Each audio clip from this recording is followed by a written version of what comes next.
તો ધોરાજીમાં રોડ અને ગટરના કામમાં ભ્રષ્ટાચાર મુદ્દે ફરિયાદ દાખલ કરવામાં આવી છે। ધોરાજી કોર્ટે જવાબદારો સામે પગલાં લેવા માટે આદેશ કર્યા છે। વર્ષ 2017-18ની કામગીરીમાં ભ્રષ્ટાચારની ફરિયાદ દાખલ કરવામાં આવી છે, ત્યારે કોન્ટ્રાક્ટર અને તત્કાલીન સત્તાધીશો સામે ફરિયાદ દાખલ કરવામાં આવી છે।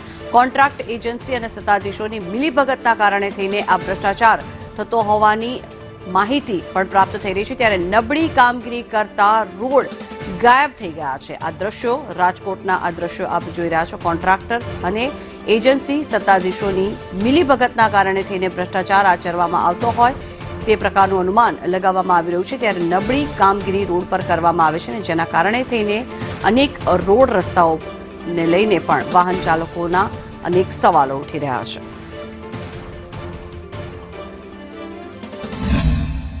આ તમામ લોકો એ સાથે મળી પબ્લિક મનીનો વ્યય થાય તે રીતે નબળી કામગીરી કરી એકદમ હલકી ગુણવત્તાનું કામ કરેલ।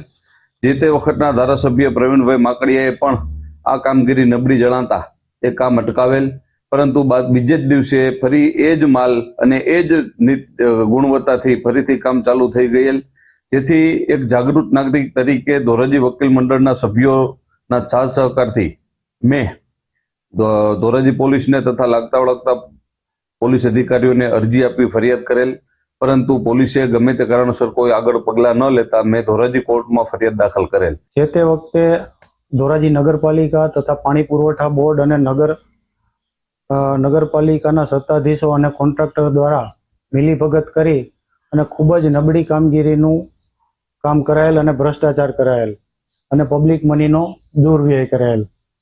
જે તે વખતે ધોરાજીના જાગૃત નાગરિક તરીકે વકીલ શ્રી ચંદુભાઈ પટેલે ધોરાજી પોલીસ સ્ટેશનમાં અરજી આપેલ અને બાદમાં પ્રવીણભાઈ માકડિયાએ પણ આમનો વિરોધ નોંધાવેલ અને વિસ્તૃત દલીલો કરી અને દલીલોના અંતે ધોરાજીના એડિશનલ ચીફ જ્યુડિશિયલ મેજિસ્ટ્રેટ સાહેબ શ્રી SW વાઘ સાહેબે આરોપીઓએ ભારતીય દંડ સંહિતાની કલમ 166 તેમજ 166A અન્વયે ગુનો કરેલો હોય, જેથી તેમની સામે ગુનાહી કાર્યવાહી આગળ ચલાવવા તારીખ 10/12/2024ના રોજ હુકમ ફરમાવેલ।